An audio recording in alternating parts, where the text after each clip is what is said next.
Hello everyone, and welcome to our channel.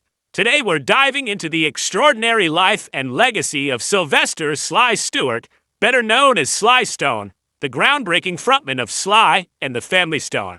Sly Stone was a true pioneer of funk and soul, blending rock, R&B, gospel, and psychedelia in ways that transformed popular music.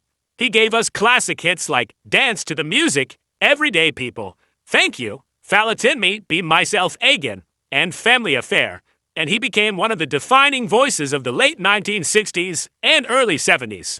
In this video, we'll cover his entire story, from his early days to his rise to fame, and his later life and legacy. But first, if you enjoy in-depth music biographies like this, be sure to like this video, leave a comment, share with your friends, and subscribe for more. Now let's get started. Sylvester Stewart was born on March 15, 1943, in Denton, Texas. His family soon moved to Vallejo, California, in the San Francisco Bay Area, where he grew up. Sly was the second of 5 children born to K.C. and Alpha Stewart, a deeply religious couple who were members of the Church of God in Christ. From an early age, music was a central part of life in the Stewart household.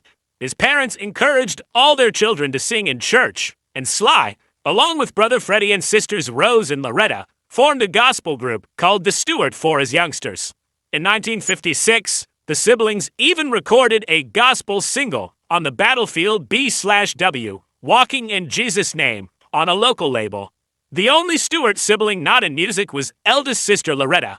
This early exposure to church music and family harmony would deeply influence Sly's future sound. Even as a child, he was a musical prodigy. By age 7, he was already a talented pianist, and by age 11, he could play guitar, bass, and drums. Sly attended high school in Vallejo, where his musical talents continued to blossom. While still a teenager, he formed or joined local bands. Notably, he joined a multiracial doo-wop group called the Viscaynes during high school, one of the Bay Area's first racially integrated rock groups. The Viscaynes released a couple of local singles like Yellow Moon, giving Sly early recording experience in 1960. After high school, he briefly pursued formal music study.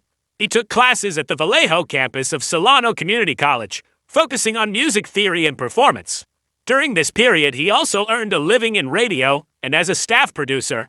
In the mid-1960s, he was both a disc jockey on San Francisco's KDI and a producer for the local Autumn Records label. While at Autumn, Stone produced records for Bay Area bands like the Beau Brummels, the Mojo Men, Bobby Freeman, and Grace Slick's original band, The Great Society. These early jobs honed his studio skills and helped set the stage for forming his own band. Sly's first recordings and performances came in gospel and doo-wop. In 1956, as a 13-year-old, he sang as part of the Stewart Four, recording that gospel single mentioned earlier. By his mid-teens in Vallejo, he was fronting secular groups. The Viscaynes, featuring Sly on keyboards and vocals, had a few local hits in 1961. At this time, he also sometimes used the stage name Danny Stewart for solo records. Sly even formed the Stewart Brothers Band with Freddie for local gigs. His youthful, early singing phase was eclectic, half church, half doo-wop and R&B, but it showed his prodigious talent. Soon enough, all this experience would pay off. In 1966, Sly Stone took a giant step forward by officially launching Sly and the Family Stone, integrating his career with that of his family members. The band featured Sly vocals, keyboards, etc., his brother Freddie, guitar/vocals, sister Rose, keyboards/vocals, Larry Graham, bass, Jerry Martini, sax, Cynthia Robinson, trumpet, and Greg Errico, drums. This multiracial, mixed-gender band was revolutionary in itself. Their 1967 breakthrough came when Columbia Records boss Clive Davis asked Sly for a single. He composed Dance to the Music, which skyrocketed to number 8 on the charts in 1968.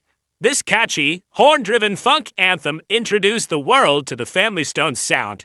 They followed with the explosive album Dance to the Music, 1968. The band's next album, Stand, 1969, made them superstars.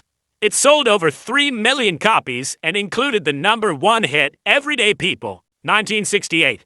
By late 1969, Sly and the Family Stone were firmly on top. They headlined the Harlem Cultural Festival, Black Woodstock. and then the famous Woodstock Music and Art Festival in August 1969. Their dynamic performance at Woodstock, with classics like I Want to Take You Higher, became legendary. In fact, Summer of Soul, the Questlove film, later highlighted how electric that era was. Another hit single, Hot Fun in the Summertime, 1969, reached number 2 on the pop charts. Throughout the late 60s and early 70s, Sly Stone continued to innovate. The Family Stone scored hits like Thank You, Fallatin Me Be Myself Again, 1969, and Family Affair, 1971, and Sly produced acclaimed albums like There's a Riot Going On, 1971, and Fresh, 1973. These records pushed funk and soul into new, socially conscious and experimental territory. However, by the mid-1970s, Stone's personal problems and drug use began to take a toll. In fact, by 1975, his heavy drug use and erratic behavior effectively ended the Family Stone. He then recorded several solo albums under Stoneflower Productions, but they failed to find the success of the earlier band. Despite those struggles, Sly and his band's influence was cemented by honors. The original Family Stone lineup was inducted into the Rock and Roll Hall of Fame in 1993. In the years that followed, Sly Stone rarely performed publicly, but he made a few notable appearances. The most famous was at the 2006 Grammy Awards. In a surprise comeback, Sly emerged with a new platinum blonde mohawk and flashy silver outfit to sing with current artists during a Family Stone tribute. It was his first on-stage performance since 1987. Reviews were mixed, but it showed that even in his later years, Sly's presence was electrifying. Film and television appearances. While Sly Stone never became a movie star, he's been the subject of several documentaries and TV specials. Starting in the 2000s, fans and filmmakers produced films about his life.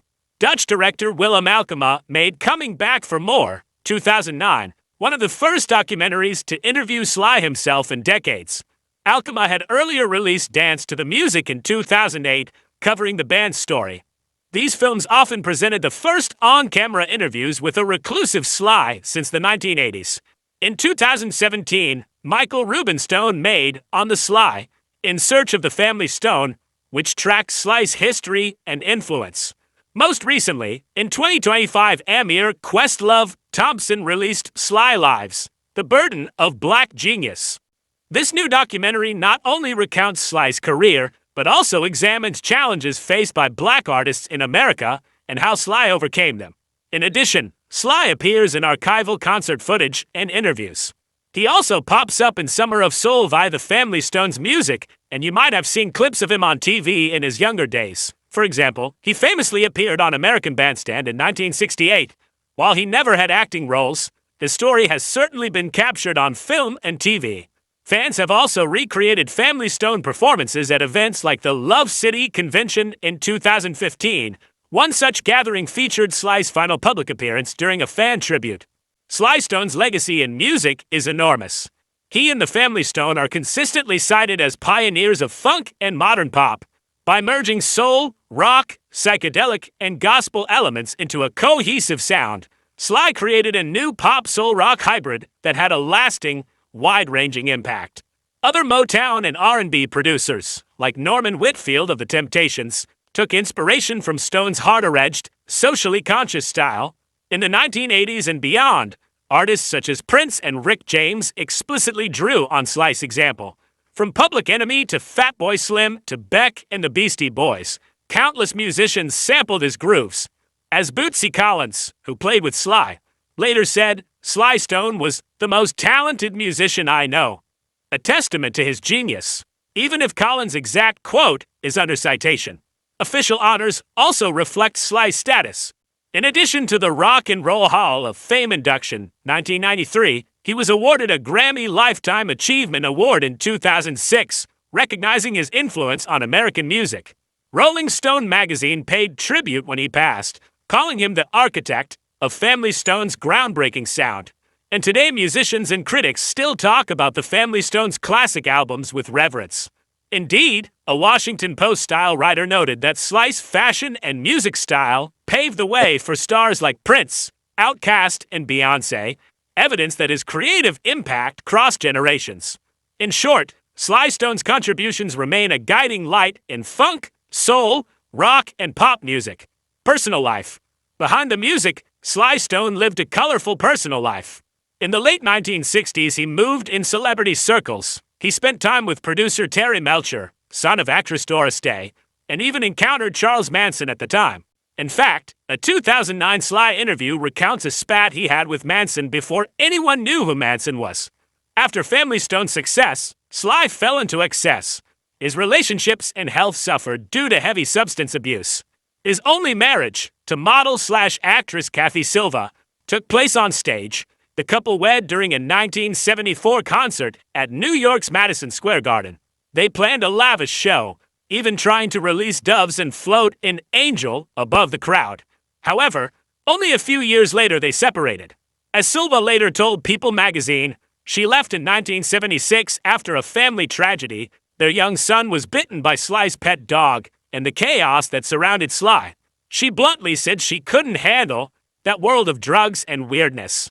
In truth, Kathy's characterization reflected Sly's struggle. Many who knew him noted he never really grew out of drugs. His ex-wife said in 1980, Sly never grew out of drugs. He lost his backbone and destroyed his future. By the 1980s, he was largely reclusive, often living off royalties and avoiding the public eye. He did not remarry or have any steady public relationships after Kathy. Still, even in solitude, he was often writing and recording music privately. In 2024, he published his long-promised memoir, Thank You for Letting Me Be Myself Again, a memoir. According to Family Comments, he even completed a screenplay based on that memoir before his death, eager to tell his life story. In personal terms, then, Sly remains something of an enigma. A creative genius who could be warm and whimsical, but who also struggled with health and addiction issues for decades. Wife and 3 children. Sly Stone's only marriage was to Kathy Silva, a model and beauty queen. They wed on June 5, 1974, in a spectacular ceremony at Madison Square Garden. Sly wore a glittery suit by Halston, and Kathy wore a shining gown by the same designer. They even tried to incorporate flying doves and a silver angel into the show, though the venue stopped the doves for safety. Unfortunately, the marriage was short-lived. In 1976, they separated and eventually divorced after Kathy decided she couldn't cope with the lifestyle. The couple had 1 son together, Sylvester Jr., born in late 1973, just before they married. His mother was Kathy Silva. Sylvester Jr. grew up mostly out of the public eye. In addition to Sylvester Jr., Sly Stone had 2 daughters. His first daughter, Sylviette Stewart, who now goes by the name Fawn, was born around 1976.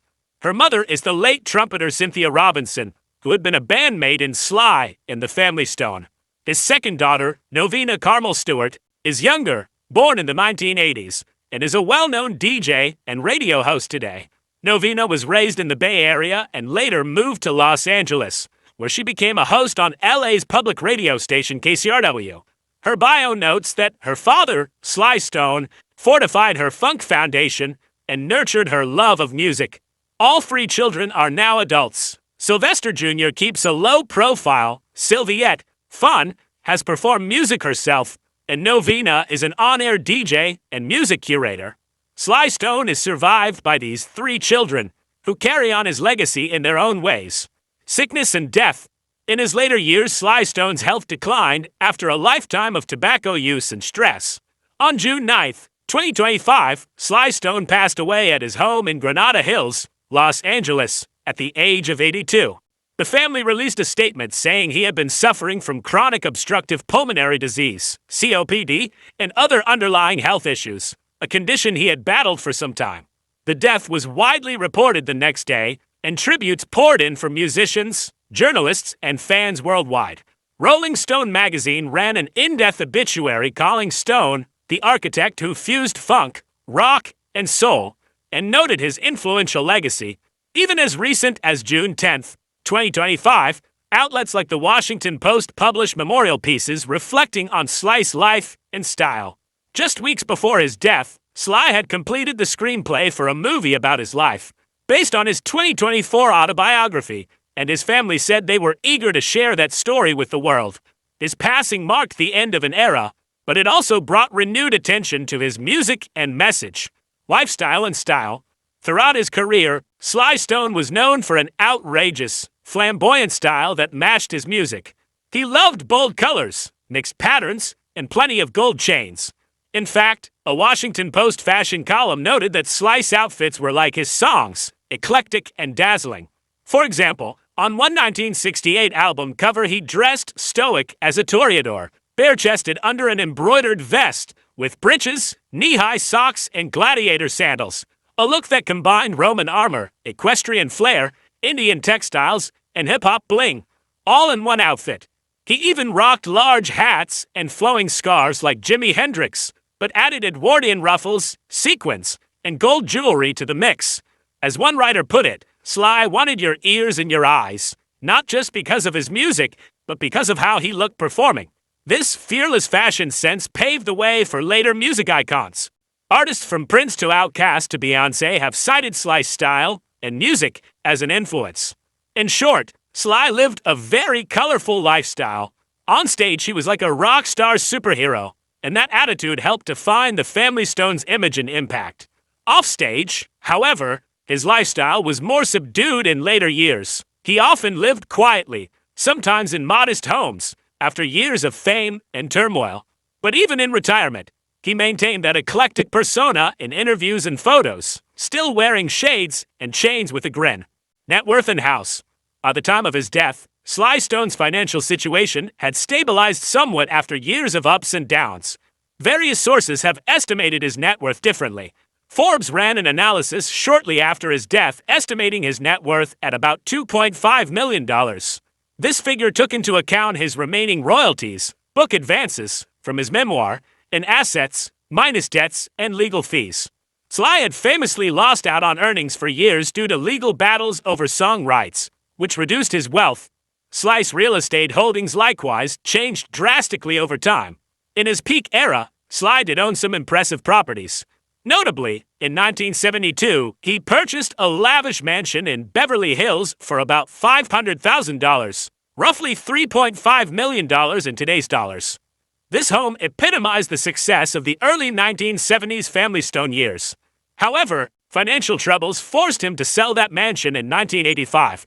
In the years after, he lived more simply, for a while in a small house in Napa Valley, California. By 2010, he had no permanent residence and even experienced periods of homelessness. In his final decade, Sly lived quietly in Los Angeles. In fact, at the time of his death, he was renting a modest apartment in LA and had no major real estate holdings left in his name. All told, Sly Stone's house reflects the arc of his life, from splendor to struggle, and finally to a humble last chapter.